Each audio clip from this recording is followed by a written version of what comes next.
How to fix Rockstar Games Launcher freezing at startup. Hello guys, this is Atticus and welcome back to another tutorial video.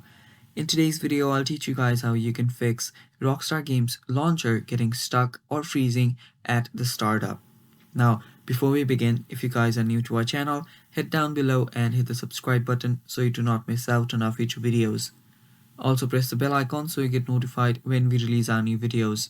So let us begin. The first thing you'll need to do is open up your local disk. After you open up your local disk, you'll need to head over to the program files. After you find it, open it up, and right here you should locate your Rockstar Games folder.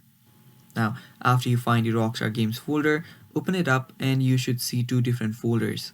You'll need to delete the one called Social Club. So right click on that and you should see the trash icon, tap on it and it will get deleted.